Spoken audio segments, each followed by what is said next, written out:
Momen warga Cibarusah antusias lihat proses pengangkatan tubuh orang di dalam septic tank. Kerumunan massa terjadi di salah satu rumah warga di Kampung Cekoronjo, Desa Sindang Mulia, Cibarusah, Kabupaten Bekasi pada hari Rabu 5 Februari 2025. Warga sekitar berkumpul di belakang polis lain untuk menyaksikan para petugas membongkar sebuah septic tank.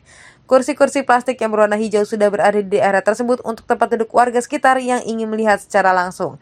Suasananya ramai seperti acara hajatan, padahal saat itu para petugas akan melakukan pengangkatan tubuh seseorang yang sudah tidak bernyawa di dalam septic tank. Meski terdengar menyeramkan, justru warga semakin penasaran untuk menonton secara langsung proses pengangkatan. Sementara itu, proses pengangkatan korban dari dalam septic tank butuh waktu lebih dari 1 jam. Para petugas gabungan baru bisa mengawasi korban sekitar pukul 1:30 siang. Korban adalah seorang wanita parubaya yang harus memegang nyawa di tangan suami sahnya sendiri. Dari informasi pihak kepolisian, tersangka yang bernama Surnadir memiliki 2 orang istri.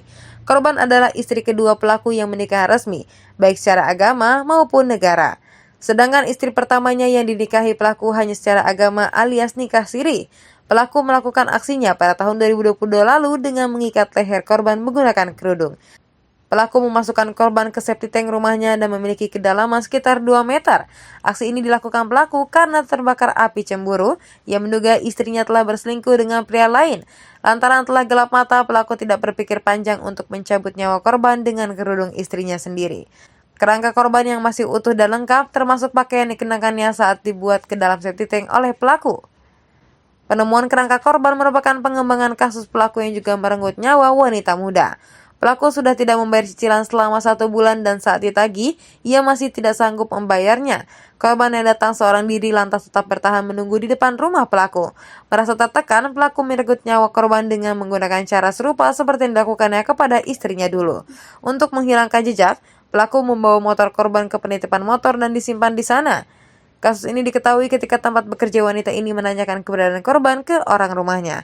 Rekannya lantas mengingat bahwa korban di hari itu mendapat tugas untuk menagih hutang ke rumah pelaku.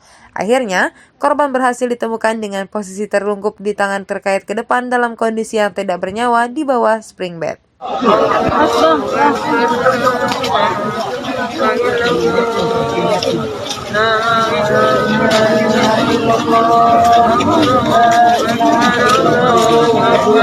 La ilaha illallah. Astagfirullahaladzim.